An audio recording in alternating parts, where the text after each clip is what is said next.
All right, so this is another short video where I am going to talk about how to use auto EQ between REW and Helix processors. This is really cool. So let's make it nice and short.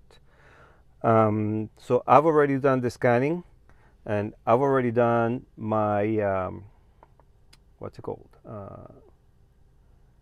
My crossover matching, the setting on my crossovers. So there's another video that I'm posting that is going to show you before EQ how you can get as closely as possible to your target line. Okay, so watch out for that setting crossover video so you can do this. Now the auto EQ is what I like to do is, since I already did trying to hug the target line as much as possible between levels and crossovers. Now I got it as close as possible, so I'm probably gonna use less EQ in order to get it to where I want. So watch those videos and it'll bring you up to speed all the way to here. Now once you do this, to set the EQs, what you're gonna do is, first of all, I've already done this on the EQ type, the EQ tab here. You open it, you maximize this, and then you set the type of EQ that you have, right? If you don't have anything, if your EQ is not listed here, you can always choose generic, and under generic you can tell it generic here, extend, configure OP extended, and I think this one is 30 bands. But right now, fortunately for me, my EQ is here, so I'm going to use Audio-Tech Fisher, and I'm going to use the full EQ, full 30 bands. So that's what I have. For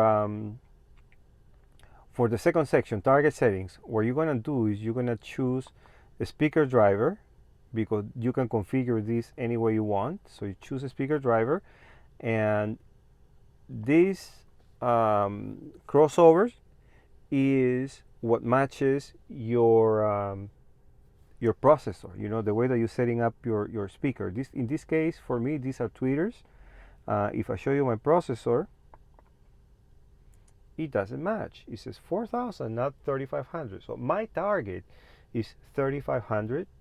But if you watch my video how to set crossover points, you're gonna see why this is 4000 here. So this has to match the other one. Watch the other video so you understand why these are different, but in reality they do match because they're very, very, very close.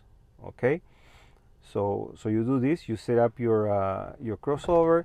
Now this is LR4, which is Linquist Riley 24 dB slope, and this one I'm setting it to none. It says 20,000 here, but it doesn't matter because I'm setting it to none, because since this is a tweeter, I left it wide open. If it's a mid-range or a mid-bass or something, you're gonna have to set this up to something different, right? So in this case, it'll most likely be LR4, and once you set it to LR4, let me get it, I can show you. This is Linquist Rally 4, then you can set the crossover point, right? But we don't need this right now, so we're just going to leave it wide open because it's my tweeter. You might want to leave it wide open for your woofers. Maybe yes, maybe not. Depending on your woofers, it might be a bad idea to leave it wide open, so you need some subsonic protection. So might want to set something. Okay, so now at this point, to use the auto EQ, we need to tell it from where to where do I want you to apply the EQ. I am applying the EQ because my tweeter is coming all the way down to roughly 1K and all the way up to 20K. Here it doesn't matter really, it's not going to do much here, and I'm going to tell you why. Because I have set the individual max boost 2. So by setting individual max boost to 2, I'm telling the EQ wizard to do not increase any EQ band for more than 2 dBs. So 2 is the ceiling that I want them to increase. You can set this to higher, but I'm just going to set it to 2 because the gains that I set in my amplifier are pretty tight, so I don't have the bandwidth to increase the gain anymore, right? And that's the way I like it. And overall max boost is like the overall curve, you know, no more than 2 dBs boosted. So that's what I want. And the, what is this? The flatness target. You can set this from 1 to, I don't know what's the ceiling, to 6. Okay, so 6 is the ceiling. So if you set it to 6, you're going to use less EQ bands, but the settings are going to be very loose. You know, the end result is not going to hug the target curve too much, right? So I set it to 1. See, we're using auto EQ and I have 30 bands, you know, let's just take advantage of it and just make it hug it as much as possible. And with this, the other thing that I'm missing is the level. I set the level to 46 because this is what approximates the closest to my curve. Because if I set it to, for example, you know, if I set it to 50, no, that's not 50. If I set it to 50, that's a little bit too high. See, I'm gonna have to boost everything that is under. I'm gonna have to boost, and I don't want to do that. If I set it to, I don't know, 43, that's too low. I'm gonna have to cut too much, and I'm gonna leave power on the table. You know, I'm gonna leave volume on the table because I'm cutting too much with the EQ. So that's why I chose 46, because it's the one that is pretty close to my curve and just under, you know, just under it. Now this section over here, I'm not going to be able to fix it because I'm going to have to apply too much boost, and I'm not going to do that. So I'm just going to let it drop, right? I'm not going to care about it too much. I don't think I can hear that much, that high frequencies anyway. So with this set, what we're going to do is we're going to hit match response to target, and this is going to trigger the auto EQ to set the EQ to match our scan to our target curve. So let's do that. Here it's telling me that there is a huge gap, so it's probably referring about this gap or about this gap. I don't care, just do it.